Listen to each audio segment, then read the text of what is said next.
দেশপ্রেমিক সেনাবাহিনী প্রধান জেনারেল ওয়াকারুজ্জামান এবং সেনাবাহিনীর সদস্যরা বর্তমান সময়ে বাংলাদেশের মাটি ও মানুষের জন্য কাজ করে যাচ্ছেন। আমার কাছে মনে হচ্ছে সেনাবাহিনী প্রধান জনাব ওয়াকারুজ্জামান সাহেব তিনি সঠিক পথেই হাঁটছেন এবং বাংলাদেশে এই মুহূর্তে যেটা প্রয়োজন সেটাই হয়তো তিনি সহযোগিতা করে যাচ্ছেন, বর্তমানে এই সরকারকে সহযোগিতা করে যাচ্ছেন।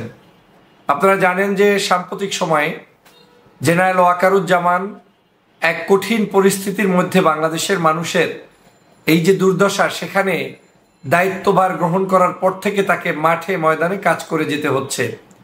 জেনারেল ওয়াকারুজ্জামানের নেতৃত্বেই কিন্তু আমরা যখন 5ই আগস্ট বাংলাদেশের ছাত্র জনতা এবং সবাই মিলে ঐক্যবদ্ধভাবে ফ্যাসিবাদী সরকারের পতন ঘটাতে চেয়েছে, সেই সময় এই জেনারেল ওয়াকারুজ্জামান এবং সেনাবাহিনীর সদস্যদের সহযোগিতার কারণেই আমরা কিন্তু বাংলাদেশের স্বাধীনতার স্বাদ দ্রুততম সময়ের মধ্যে পেয়েছিলাম।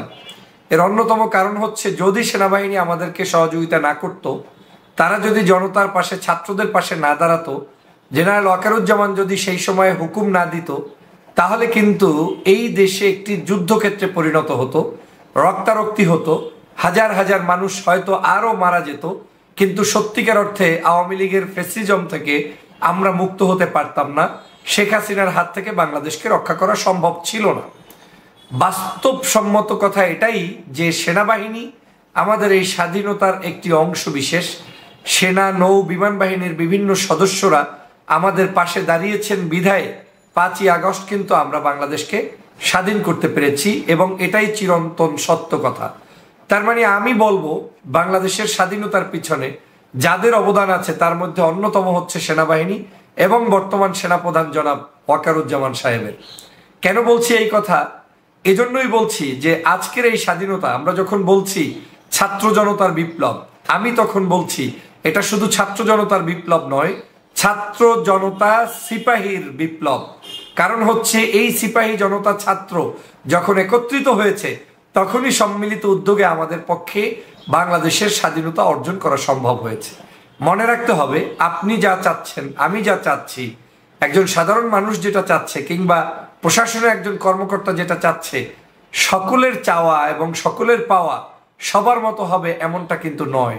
কেউ চাকরিজীবী হিসেবে যখন কোনো দায়িত্ব কিংবা পালন করতে গিয়ে কোনো ধরনের রিস্কের মধ্যে তিনি যান, তখন তার পদ্ধতিগত কাজের যে ধরন, সেটা একজন জেনারেল মানুষের সাথে কাজের ধরন এক হতে পারে না। সেনাবাহিনী নিশ্চয়ই অনুভব করেছে যে বাংলাদেশে একটি দুর্নীতিগ্রস্ত সরকার দীর্ঘদিন পর্যন্ত দেশের মানুষের উপরে অত্যাচার চালিয়েছে, নিপীড়ন চালিয়েছে।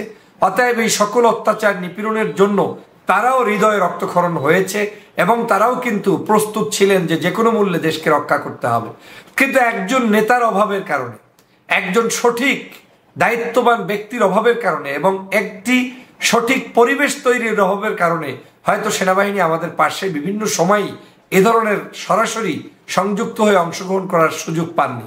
কিন্তু এইবার যখন সাধারণ ছাত্র এবং শিক্ষার্থীদের সাথে জনগণের সংমিশ্রণে সারা বাংলাদেশের একটি পরিবেশ ভিন্নভাবে রূপান্তরিত হলো, যখন সত্যি স্বাধীনতার ঢামাডোল শুরু হলো, তখন কিন্তু সেনাবাহিনী তার সঠিক সিদ্ধান্তটি নিতে পেরেছে। আমি মনে করি এই সিদ্ধান্ত নেওয়ার ক্ষেত্রে জেনারেল ওয়াকারুজ্জামানের ভূমিকা অত্যন্ত প্রশংসনীয়। আজকের আমরা হয়তো অনেকেই দেখব যে অনলাইনে, অফলাইনে, বিভিন্ন জায়গায় কন্টেন্ট ক্রিয়েটর, ইউটিউবার কিছু কথা বললেই আপনার যে কোনো বিষয়ই একটি খোসা দিয়ে একটা ভিডিও বানানোর মধ্য দিয়েই দেশপ্রেমিক সাজার কোনো সুযোগ নেই। যেই মহা ঝুঁকি নিয়ে সেনাবাহিনী আমাদের পাশে দাঁড়িয়েছে, সেই ঝুঁকির মধ্যে আপনি একজন ভিডিও বানালে আপনার সেই ঝুঁকিটা কিন্তু সেখানে নেই। আপনি চাইলেই যে কারো সমালোচনা আপনি করতে পারেন, আপনি চাইলে আমার সমালোচনা করতে পারেন, আমি চাইলে আপনার সমালোচনা করতে পারি, কিন্তু বাস্তবতার নিরিখে কতটুকু সত্য সমালোচনা আমার জন্য গ্রহণীয় এবং কতটুকু সমালোচনা আমার জন্য বর্জনীয়, সেটা আমাদের এই শিক্ষিত সমাজ, বাংলাদেশের বর্তমান যুব সমাজকে অনুধাবন করতে হবে। কারণ এজন্যই বলছি, আমরা প্রত্যেকটি জায়গাতেই মনে হচ্ছে কিছু কিছু ভাইয়েরা শুধু সকাল সন্ধ্যা ওয়াকারুজ্জামানের পদত্যাগ চায়। কেউ কেউ মনে করে ওয়াকারুজ্জামান সাহেব যদি থাকেন তাহলে তিনি তো আগের সরকারের নিয়োগ পাওয়া ব্যক্তি, তাহলে তাকে কেন রাখবো? কিন্তু উনি এতটুকু জানেন না যে ওয়াকারুজ্জামান না থাকলে স্বাধীনই হইতে পারতেন না। প্রথমত হচ্ছে বাংলাদেশের এই সেনাবাহিনীকে যেই ব্যক্তির নির্দেশনায় আজকের আমাদেরকে সহযোগিতা করেছেন তিনি হচ্ছেন জেনারেল ওয়াকারুজ্জামান সাহেব। উনি যদি সত্যিই দেশপ্রেমিক না হতেন, উনি যদি সত্যিই আমাদের জন্য কল্যাণকর দেশ উপহার দিতে না চাইতেন, তাহলে উনি চুপ করে বসে থাকতে পারতেন, কিংবা আওয়ামী লীগের দালালে রূপান্তরিত হয়ে তার মতো করে তার জীবন পরিচালনা করতে পারতেন। হয়তো রক্তারক্তি হতো, হয়তো খুনাখুনি হতো, কিন্তু আলটিমেট আমরা দেশের স্বাধীনতা পেতাম না। তার মানে হচ্ছে এই ব্যক্তিকে এখন আমাদের সহযোগিতা করার দরকার হচ্ছে সবচাইতে বেশি, কারণ সেই লোকটি ঝুঁকি নিয়ে আজকের এই জায়গা থেকে আমাদেরকে উত্তোলন করেছেন এবং দেশকে স্বাধীন করার জন্য অত্যন্ত অগ্রণী ভূমিকা পালন করেছেন। আপনারা নিশ্চয়ই জানেন একটি বাহিনী কখনো আমার মতো স্বাধীন কথা বলতে পারে না। একটি বাহিনীকে আজ যেভাবে কথা বলবে, আগামী 20 বছর 50 বছরেও এই কথার উপরে কি কি ভিত্তি করবে সেটাকে নিরূপণ করেই তাকে কথা বলতে হবে। অতএব সেনাবাহিনীর যে কাজ চলমান রয়েছে, আমি মনে করি এটা অত্যন্ত বুদ্ধিদীপ্ত, পরিকল্পিত এবং আবেগের নিয়ন্ত্রণ করে তারা সুষ্ঠু সুন্দরভাবে দেশের বর্তমান ডক্টর মোহাম্মদ ইউনূস সাহেবের যে তত্ত্বাবধায়ক সরকার চলছে তথা জনগণের সরকার, তাদেরকে সহযোগিতা করে যাচ্ছে। তাদের মন্তব্য আপনার মতো আমার মতো হবে না, তাই বলে তাদেরকে আমার চাইতে আপনার চাইতে দেশপ্রেমিক কম ভাবার কোনো সুযোগ আপনার নেই। যারা সবকিছুতেই সমালোচনা করতে পছন্দ করেন, আমি মনে করি এটা একটা মানসিক ব্যাধি। এটা মানসিক ব্যাধি ছাড়া সঠিক মানুষ কখনোই সবকিছুতে সমালোচনা করবে না। আমরা একটি চরম স্বৈরাচারকে দমন করে বাংলাদেশের জনগণের একটি সরকার প্রতিষ্ঠিত করেছি। এখন দরকার আমাদের এই কারা কারা এই সরকার প্রতিষ্ঠার জন্য সহযোগিতা করেছে সবার মধ্যে ঐক্য, সবার মধ্যে ভ্রাতৃত্বের বন্ধন, সবার মধ্যে দেশপ্রেমকে জাগ্রত করা, সৎ চিন্তায় বাংলাদেশকে গঠন করার জন্য একটি সুন্দর পরিকল্পনা হাতে নেওয়া। কিন্তু আপনি যদি সেটা না নিয়ে আপনি মনে করেন যে আজ অমুকের পক্ষে অমুকের বিপক্ষে বলতেই থাকবো, তাহলে আপনার পক্ষের মানুষটাকে বাংলাদেশে বলেন।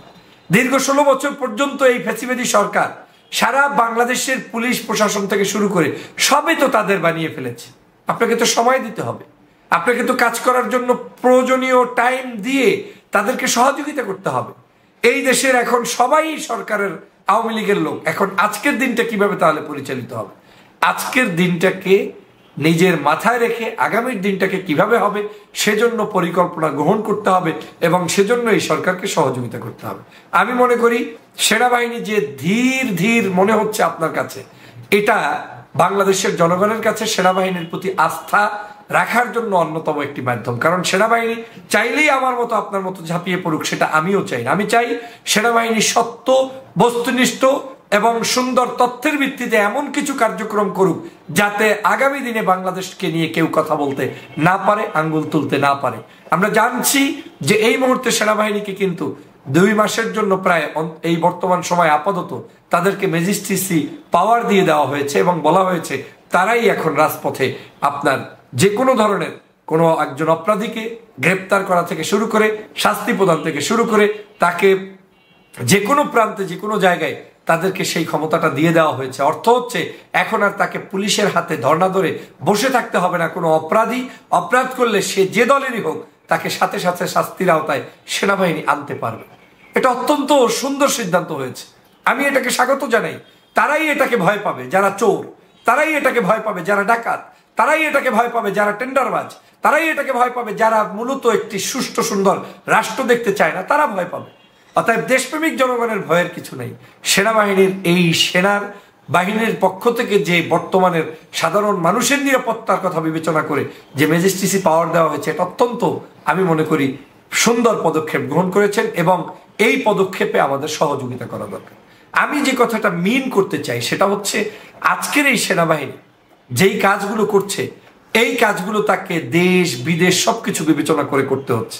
আপনারা নিশ্চয়ই জানেন আমাদের মিশনে বহু মানুষ রয়েছেন সেনাবাহিনীর কর্মকর্তারা যারা বিভিন্ন সময় বিভিন্ন দেশে গিয়ে শান্তি মিশনে কাজ করেন। এমন কোনো কর্মকাণ্ড সেনাবাহিনী এই দেশে এই অন্তত তত্ত্বাবধায়ক সরকারের আমলে করতে পারে না যেটা করলে তাদের উপরে চাপ প্রয়োগ হয় কিংবা তাদেরকে বিতর্কিত করা হয়। আপনি আমি চাইলেই মনে করছি যে আওয়ামী লীগকে খেদিয়ে দিলাম, দেশকে গঠন করব, আমার মতো যা ইচ্ছা তাই করবো। না, যা ইচ্ছা তাই করা যায় না। একটা দেশ একটা সরকার পরিবর্তনের সাথে সাথে দেশের কতগুলো শৃঙ্খলা আইন পদ্ধতি অবলম্বন করে এবং যেই ব্যক্তিটি ঝুঁকি নিয়েছেন সেই সেনাপ্রধানের ঝুঁকিকে মাথায় রেখেই তাকে দেশ পরিচালনা করতে হবে। অতএব আমি মনে করি ওয়াকারুজ্জামান সঠিক পথে আছেন। এবং ওয়াকারুজ্জামানের কার্যক্রম সঠিক পথে আছেন, তাদের কার্যক্রম ধরিয়ে দেওয়ার জন্য যদি সেটার কোনো জায়গায় ভুল করেন, আপনি একজন রাজনীতিবিদ হিসাবে, সচেতন সাংবাদিক হিসাবে বলতেই পারেন, কিন্তু সেটা থাকতে হবে অতটুকুর মধ্যে, যতটুকুর মধ্যে থাকলে তাদের সংশোধন হয়। কিন্তু আমার কাছে মনে হচ্ছে আমাদের কোনো কোনো ভাই অতিরঞ্জিত এমন কিছু মন্তব্য করে আপনারা তাদের পিছনে লেগে গিয়েছেন, মনে হচ্ছে এই সরকারও আপনার শত্রু না। আপনার শত্রু একজন ছিল, তিনি বিদায় নিয়েছেন। ওই আওয়ামী লীগের প্রেতাত্মারা এখনো বিদায় নেয়নি। তাদেরকে বিদায়ের জন্য একটি সুষ্ঠু সুন্দর পরিবেশ দরকার। পরিবেশ সৃষ্টির জন্য আমাদেরকে এই তত্ত্বাবধায়ক সরকারকে সহযোগিতা করা দরকার। ডক্টর মোহাম্মদ ইউনূস সাহেবের মতো একজন নোবেল লরিয়েট এই ব্যক্তিত্বকে আমরা দেশ প্রধান হিসেবে পেয়েছি, তাকে সময় দেওয়া দরকার। তার সাথে সেনাবাহিনী সারা বাংলাদেশে যেভাবে সাহস নিয়ে কাজ করছেন, দুর্দান্ত তার পরিচয় দিচ্ছেন, তাদের পাশে আমাদের দেশবাসীকে দাঁড়ানো দরকার। যে কোনো কিছু শুনলেই ঝাঁপ দিয়ে পড়া, লাভ দিয়ে পড়া, ফেসবুকিং করা, ইউটিউবিং করা, এটা আমি মনে করি একজন সত্যিকার দেশপ্রেমিক কিংবা আদর্শবাদী নেতার পরিচয় হতে পারে না। অতএব আসুন আবেগতাড়িত না হয়ে বাস্তবতার নিরিখে আগামী দিনের সুষ্ঠু সুন্দর বাংলাদেশ গণতান্ত্রিক প্রক্রিয়াকে নিয়ে যাওয়ার জন্য, ত্বরান্বিত করার জন্য বর্তমানে এই সরকার ডক্টর মোহাম্মদ ইউনূস সাহেবকে সহযোগিতা করি, বর্তমানে এই সেনাপ্রধান জনাব জেনারেল ওয়াকারুজ্জামান সাহেবকে সহযোগিতা করি, সেনাবাহিনীর প্রত্যেকটি সদস্যকে আমরা আমাদের বুকে আলিঙ্গন করে দেশ গঠনের জন্য এগিয়ে নিয়ে যাই। যেই মুহূর্তে পুলিশ, অন্য বাহিনীর সদস্যরা আজকে নির্জীব হয়ে গিয়েছে, একটা হঠাৎ করে দেশের পরিবর্তনের কারণে তাদের অনেকগুলো বাধার সম্মুখীন হচ্ছে। কেউ কেউ ভীত সন্ত্রস্ত হয়ে যোগ দিচ্ছেন না, কারণ তারা সন্ত্রাসী ছিলেন, তারা খুনের আসামি ছিলেন, তারা মানুষকে অত্যাচার করেছে। অতএব সেই জায়গা থেকে দেশকে উত্তরণ করতে হলে সেনাবাহিনীর সহযোগিতার বিকল্প আগেও ছিল না, এখনো নেই। আসুন আমরা সেনাবাহিনীকে সহযোগিতা করি, তাদের পাশে দাঁড়িয়ে দেশকে এগিয়ে নিয়ে যাই। সবাইকে ধন্যবাদ। ভালো থাকবেন, সুস্থ থাকবেন। আল্লাহ হাফেজ।